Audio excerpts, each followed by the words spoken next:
కర్ణాటకలో ఓటర్ల జాబితా సవరణ ప్రక్రియ రాజకీయ వేడిని పెంచుతోంది. ఓటర్ల జాబితా ప్రత్యేక సవరణ ప్రక్రియ ప్రారంభమైన నేపథ్యంలో ముఖ్యమంత్రి డీకే శివకుమార్ చేసిన వ్యాఖ్యలు ఇప్పుడు చర్చకు దారితీశాయి. ప్రతి ఒక్కరూ తమ పేరు ఓటర్ల జాబితాలో ఉందో లేదో పరిశీలించుకోవాలని ఆయన సూచించారు. ఓటర్ల జాబితాలో పేరు లేకుంటే కొన్ని ప్రభుత్వ సేవలు, సంక్షేమ పథకాల విషయంలో ఇబ్బందులు ఎదురయ్యే అవకాశం ఉందని ఆయన వ్యాఖ్యానించారు. కాగా డీకే శివకుమార్ వ్యాఖ్యలు రాజకీయ వర్గాల్లో చర్చకు కారణమయ్యాయి. ఓటర్ జాబితాలో పేరు నమోదుకు, సంక్షేమ పథకాల అర్హతకు సంబంధం ఉందా అనే అంశంపై చర్చ ప్రారంభమైంది.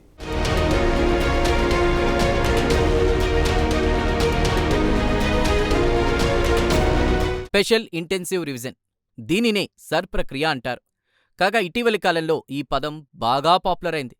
సహజంగా ఓటర్ల జాబితాలో అనేక తప్పులు దొర్లుతుంటాయి. చనిపోయిన వారి పేర్లు కూడా సదరు జాబితాలో అలాగే కొనసాగుతూ ఉంటాయి. అంతేకాదు, కొంతమంది ఉద్యోగరీత్యా వేరే ప్రాంతానికి వెళుతుంటారు. అలా వెళ్లిన చోట కూడా కొత్తగా ఓటు నమోదు చేసుకుంటారు.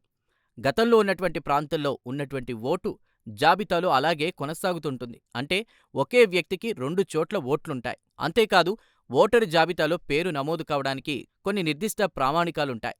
ముఖ్యంగా భారతదేశ పౌరులకే ఓటర్లుగా తమ పేర్లు నమోదు చేసుకునే హక్కు ఉంటుంది. అయితే సరిహద్దు ప్రాంతాల రాష్ట్రాల్లో అనేక మంది వలసవాదుల పేర్లు కూడా ఓటరు జాబితాలో నమోదై ఉంటాయి. అంటే దేశ పౌరులు కాకున్నప్పటికీ దొంగచాటుగా ఓటరు జాబితాలో పేరు నమోదు చేసుకోవడం అన్నమాట.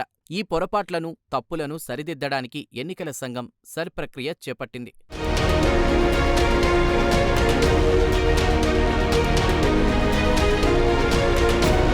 ప్రజాస్వామ్యంలో ఓటు హక్కు అత్యంత కీలకం. ఓటు హక్కు వినియోగించుకోవాలంటే ముందుగా ఓటర్ల జాబితాలో పేరు ఉండాలి. ఈ నేపథ్యంలో కర్ణాటకలో ఓటర్ల జాబితా ప్రత్యేక సవరణ ప్రక్రియ మొదలైంది. ఓటర్ల వివరాలను పరిశీలించడం, కొత్తగా అర్హులైన వారి పేర్లు చేర్చడం, తప్పులు ఉంటే సరిచేయడం, అర్హత లేని పేర్లను తొలగించడం ఈ ప్రక్రియ ప్రధాన ఉద్దేశం. ఈ నేపథ్యంలో ముఖ్యమంత్రి డీకే శివకుమార్ ప్రజలకు ఒక సూచన చేశారు. ఓటర్ల జాబితాను నిర్లక్ష్యం చేయకుండా ప్రతి ఒక్కరూ తమ వివరాలను చెక్ చేసుకోవాలని కోరారు. కథ అక్కడితో ఆగలేదు. ఓటర్ జాబితాలో పేరు లేకపోతే భవిష్యత్తులో ఇబ్బందులు రావచ్చని ఆయన పేర్కొన్నారు. కొన్ని ప్రభుత్వ పథకాలు, సేవలు పొందే సమయంలో కూడా సమస్యలు ఎదురయ్యే అవకాశం ఉందని వ్యాఖ్యానించారు. అంతేకాదు, ప్రభుత్వం అమలు చేస్తున్న అనేక సంక్షేమ పథకాలకు ఓటు హక్కు లేనివారు అనర్హులయ్యే ప్రమాదం కూడా లేకపోలేదని ఆయన హెచ్చరించారు. కాగా ఈ విషయమై కర్ణాటక ప్రజలను ఆయన హెచ్చరించడం ఇదే తొలిసారి కాదు. గతంలో కూడా ఆయన ఇదే విషయాన్ని కుండబద్దలు కొట్టారు. ఓటరు జాబితాలో పేరు లేకుంటే ప్రభుత్వ పథకాలు ఏవీ అందబోవని ఆయన తెగేసి చెప్పారు. ఈ నేపథ్యంలో మరోసారి ఆయన ఓటరు జాబితాలో పేరు ఉందో లేదో 1కి 10 సార్లు చెక్ చేసుకోవాలని ప్రజలను కోరారు.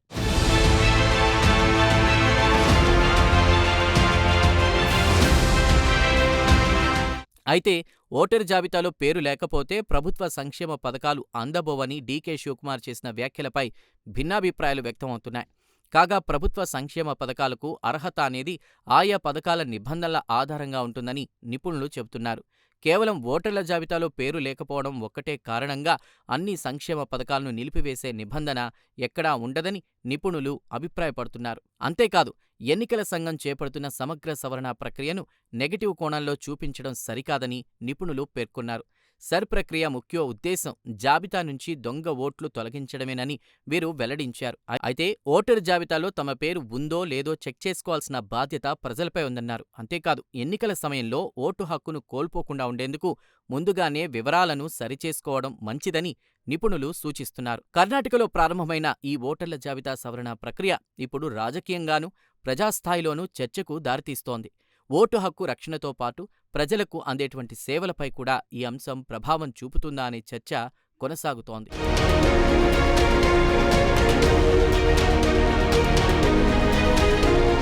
ఎన్నికల నిర్వహణలో ఇటీవలి కాలంలో పెను మార్పులు సంభవించాయి. అంతేకాదు, సదరు మార్పులు కూడా అందరికీ కళ్ల ముందు కనిపిస్తున్నాయి. సహజంగా ఎన్నికలనగానే అందరికీ అక్రమాలు గుర్తుకొస్తాయి. నిన్న మొన్నటి వరకు మన దేశంలో ఎన్నికల సందర్భంగా అక్రమాలు జరగడం సర్వసాధారణంగా ఉండేది. అయితే తాజాగా సదరు అక్రమాలకు ఎన్నికల సంఘం ఫుల్ స్టాప్ వేయగలిగింది. అక్రమాలకు తావు లేకుండా 100కి 100% పారదర్శకంగా ఎన్నికలు నిర్వహించడంలో కేంద్ర ఎన్నికల సంఘం విజయవంతమైందని చెప్పవచ్చు. ఇదంతా సర్ ప్రక్రియ సాధించిన విజయంగా భావించవచ్చు. ఏమైనా సర్ ప్రక్రియ కర్ణాటకలో ప్రకంపనలు సృష్టిస్తోంది.